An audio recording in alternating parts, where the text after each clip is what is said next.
First up is Noah Fleischman. Hey, good morning, Kevin. Um, No. what does Breon Pass mean to this team? Obviously, he's the only one that's stayed all 4 years. Senior night on Wednesday night. What does he just mean to this team? I mean, just a guy who has been around, and you know this, Noah. You've covered us, and in today's world, when everybody transfers at any given moment, to have a young man who has started here, been a part of some NCAA's, been a part of an ACC championship in the Final Four. It's impressive. He stuck around and been a part of it and worked hard every day and had a positive attitude and just means a lot. You just won't be able to see that very often. You may get, one guy every 2 or 3 years that'll happen, but it's probably not going to happen very often. Yeah, and just to follow up, he's only one of 8 players in the ACC that's done that. What does that just say about the current state of college basketball, where guys will move on after a couple of years if they're not playing? Well, I just think I think if it's eight now, you'll probably get five next year, then four later. And it tells you that it's kind of like, what have you done for me lately? And it's sad, but the coming to a school and graduating from that exact school doesn't mean as much as it used to. Especially if you feel like that your basketball opportunity is not where it needs to be. Uh, Stephen Thompson, go ahead. Hi, Coach. Been a rough stretch for Pitt this year. They got off to a good start and have hit a wall a little bit. But what's your read on this Pitt team, kind of as you've watched them on film? Yeah, I mean, they've had some ups and downs, pretty much like every team does throughout a season. But those guards are good, and they do a good job of controlling the game and getting everybody involved, and still a really good basketball team. I mean, they got size, they can score the ball inside and out, they can drive the basketball, they're really good defensively. And so, we've got to do a really good job of trying to control those guards because they're as good as they are in the league when they're playing really good basketball. James Henderson. Hey Kevin, hope you're doing well. I wanted to ask you, GM, like you started to see more of those here, college football, college basketball programs getting GM scouting departments. Have you guys had any thought or any discussions about that for your program? Is that just something maybe in the off season? Yeah, that'll be something that James we will discuss in the off season. We haven't. We're paying attention. We do understand kind of how this thing is shifting a little bit, but it's not something that we've talked about that we're definitely going to do. Haven't ruled anything out, but it's something that I'm watching to see here. That is that something that will help our program. And just to follow up, obviously the revenue sharing potentially could be something here for programs moving forward. What do you see potentially with its impact? Obviously, NIL is involved, but if revenue sharing is a factor as well. Well, James, here at NC State, we need revenue sharing. One of our biggest challenges is, I get the question all the time, why didn't we capitalize? NIL has been tough here at NC State. I think it will get better once we get to revenue sharing and it's more in-house and we can dictate where the money goes. So I'm actually excited about that part of it, because I think it'll give us a better chance to compete. Thanks, Kevin. Thank you. Rob McGlam.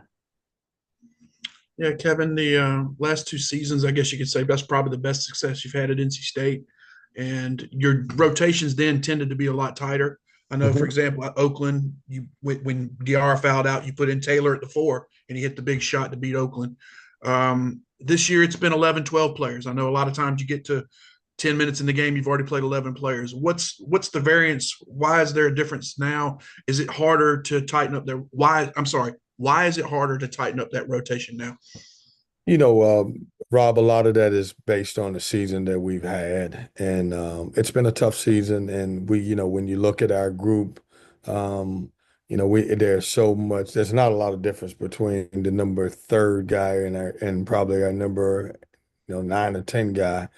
And so, obviously we have struggled really with consistency and, one game, you think about this one game, one guy will play well. Paul McNeil will come in the game and play really good basketball. And we haven't been able to have consistency. And so, what we're looking at is, all right, who can give us some injection in certain games? And that's kind of why we got such a, we playing so many guys at this time. Thank you, sir. Thank you, Rob. Myron Metcalf. Hey, Kevin. Hey, Myron. You've obviously coached some of the best players that have come through this league. You've coached against some great players. I'm wondering about Cooper Flagg. Was there a moment in your matchup against him where he did something that just sort of exemplified the talent that's made him a National Player of the Year contender? Yeah, Myron, I think you covered that game. I mean, we played pretty good on the road, and I think we were up 4 at halftime, and then it became the Cooper Flag show. I mean, they did a good job of getting them in isolations where you really couldn't help, and he took over the game. And that's one of the things that, makes him special is, his ability to take over the game, his ability to make shots when he needs to. He's become a really good passer as of late. And, kind of an inside out threat. Because if you put a smaller guy on him, he can take him down low and post him, and bigger guys really struggle with him on the perimeter. But I think his ability to take over the game, especially I speak for our game, he played great down the stretch for them. And then, Coach, you've obviously made some great runs in the postseason. When you hear people this year say, quote, the ACC is having a down year, how do you respond to that? Well, it's not. I don't like it at all. If you look at us, we're projected in the last ones that I read that get 3 teams in there, and I just don't think people take in consideration the conference season anymore. It's almost like you can stop playing after November and December because everybody has their mind made up about who you are. And it's really tough, Myron, because sometimes transfers, and look at our situation last year, you may not come together until really late in the season. You're probably playing your best basketball as you move forward. And I think right now, especially our league, we have been judged so heavy based on what happens in November and December.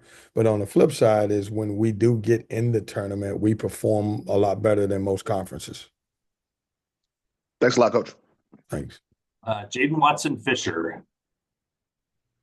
Hi, Kevin. Yeah, with things, with how things have gone down the stretch, what are you telling the guys going into this final week of play? We want to finish strong. I mean, Jaden, you've covered us the entire year, and our guys are fighting. We just we've been on the short end for a lot of games, and we have 2 good opportunities here. We got a really good Pitt team coming here on Wednesday, and we want our guys to try to finish strong. It hasn't been the season that everybody dreamed of, especially us in the program, but that doesn't mean that we won't keep fighting and keep playing and, obviously getting these guys to rally behind one another. JC Zembel. Marcus Hill is such a unique player in terms of his driving ability, and it's clear that he would be an asset next year if he wants to come back. Have you had any conversations with him about senior day or what his future holds and the whole junior college ruling? We haven't, JC. Obviously when we got back, from Georgia Tech, we took off yesterday. We'll start preparing the next couple of days for Pitt. But we haven't talked about, had the conversation with any guy about, returning or not returning. Those will be conversations that we will have, as the season comes to a close.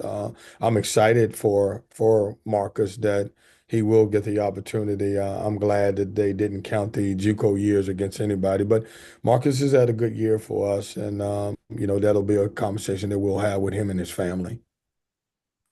Ryan Murphy. Hey, Coach, thanks for the time. I wonder, you talked about next year in that conversation, but how much have you started to think about changes that you guys need to make or what needs to be done to get you guys back to where you were, the last 2 years? I think, Brian, it'll change because our situation would change. Like I said, if there's anybody disappointed about where we are, it's me as a coach. But I want you to think about this. There were no expectations on the team that won the ACC 5 games in 5 days and went to the Final Four. As a matter of fact, we can make an argument that that team may have had the lowest NIL budget of any team that's ever made the Final Four. But we did what we had to do. I don't think we ever really capitalized on because we did it with such a low budget that we capitalized on obviously what it took to compete in today's era. Where it would change is I think the commitment that we're going to get from athletic department and revenue sharing. It's going to help a place like NC State more than most places. We're grateful for what we have and what we were able to collect from the collective, but we were behind the start, and certainly I think things can change. We've proven that if we have the right pieces and we have the right recruiting tool, that we can be competitive and kind of beat everybody, and that's what the expectation is for next year. Last question will come from Jerry DePaula. I guess, Kevin, I know you probably talked about this a lot last year, but what's the secret? And I want to get your fresh thoughts this year. What's the secret to coming from the second half of a conference on our way to the Final Four? Hey man, Jerry, I can't give that secret. Hey, we want that opportunity. No, you know what? I will say one thing is that, your bunch the one thing I will say is your bunch has to be connected. If your bunch can be connected, then anything's possible. But I can't share everything because then I will be asking for some revenue sharing if I gave that up. Thank you. Thank you. Kevin, thank you for the time. Appreciate it. Thanks.